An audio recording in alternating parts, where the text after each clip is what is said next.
আরে কোন কি ও মিয়া, এটা কিটা আসল? আমি কোনোভাবে কোনো ক্যালকুলেশন দিয়ে এটা মিলাইতারি না। একটা বছর বেটা তুই নাফরমান, কোনোদিন ফজরের নামাজ পড়লি না? আরে তুই কি মানুষের বাচ্চা রে? এটা কিভাবে সম্ভব ভাইয়া? ওই কোন মার ঘরে জন্ম নিল? আহা, তার মা কোথায়, তার বাবা কোথায়? কিভাবে সম্ভব?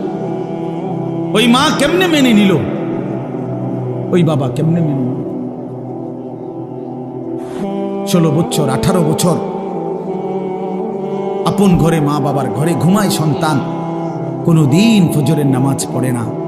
মায়ের চোখেও এক ফোঁটা পানি নাই, বাবার চোখেও এক ফোঁটা পানি নাই। আহ, মা বাপ কেমনে মেনে নিল? সন্তানে বা কেমনে মেনে নিল?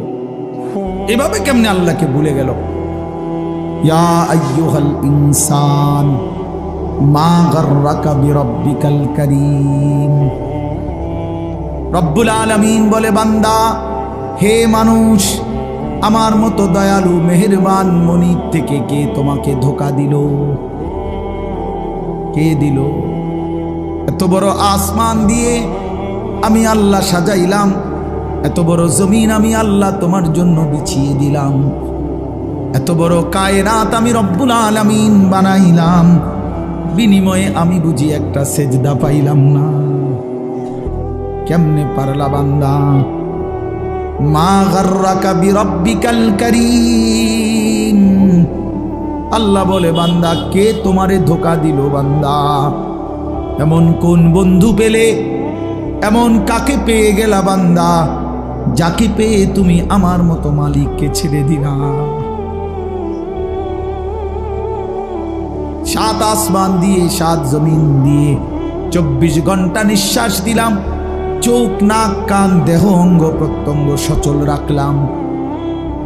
এত কিছুর বিনিময়ে আমি বুঝি তুমি বান্দার দিল মন পাইলাম না, তোমার বুঝি দিল গলাইতে পারলাম না।